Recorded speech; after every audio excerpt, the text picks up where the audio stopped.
سلام دوستان عزیز، خیلی خوش اومدید با یک ویدیوی بعدی. در این ویدیو میخوام به شما بگم که چطور میتونید داخل کامپیوتر یک درایو جدید بسازید و یا که از درایو های ساخته شده یک را حذف کنید. خب اول میبینیم که کامپیوتر ما چند درایو داره و چقدر حجمش است. دیسپیسی رو باز میکنیم، میبینیم که ما اینجا دو درایو داریم، یک درایو C و یک درایو D. حالا مثلا میخوایم ما یک درایو جدید بسازیم که به نام F یا E یا هر چیز دیگری باشد. خب برای این کار ما از دو طریق میتونیم که دیسک منیجمنت باز بکنید که بتونیم یک درایو جدید بسازیم. خب راه اولی که روی دیسپیسی راست کلیک میکنید و اینجا گزینه منیج پیدا میکنید و روی منیج اوکی میکنید. در اینجا گزینه دیسک منیجمنت میزنید، میبینیم که درایو ها ما در اینجا باز میشه که ما میتونیم اینجا یک درایو جدید بسازیم.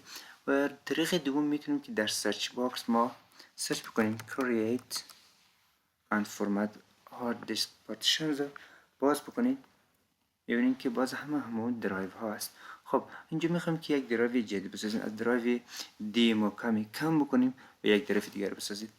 مثلا میایم روی درایو دی راست کلیک میکنیم و اینجا گزینه شرینک والیوم رو میزنید و اینجا سایز درایو ما را تعیین میکنید که مثلا چند جیبی باشه. خب ما میفهمیم که ساخت درایو ها به اساس MB تعیین میشه.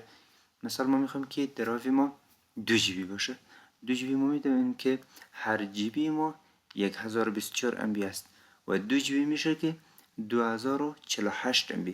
حالا اینجا 2048 MB رو میزنم و گزینه شرینک رو اوکی میکنم و اینجا میبینیم که یک درایو جدید ساخته شده، اما هنوز اجازه دسترسی و انتقال داتا به این درایو نداریم. اگر میایم روی دیسپیسی میبینیم که درایو هنوز اینجا نیامده. خب حالا روی این درایو که ساختیم راست کلیک میکنیم و اینجا گزینه نیو سیمپل والیوم رو میزنیم و گزینه next و اینجا میتونیم که نام درایو ما را تعیین بکنید.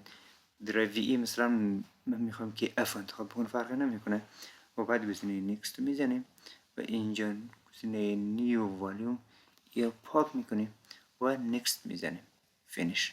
حالا میبینیم که یک درایو جدید به ما ساخته شده که تقریبا 2 جیبی هست. حالا اگر روی دیسپیسی بریم میبینیم که یک درایو به ما ساخته شده که هنوز خالی است. خب چطور میتونید درایو پس پاک بکنیم؟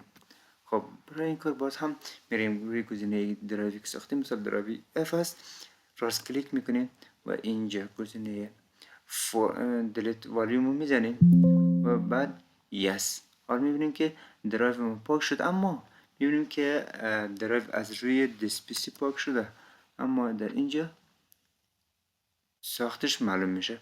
حالا چی میکنیم؟ میخوایم که 2 جیبی را در درایو دی اضافه بکنیم. میایم روی درایو دی راست کلیک میکنیم، در اینجا گزینه extend volume رو میزنیم و گزینه next finish رو میزنیم.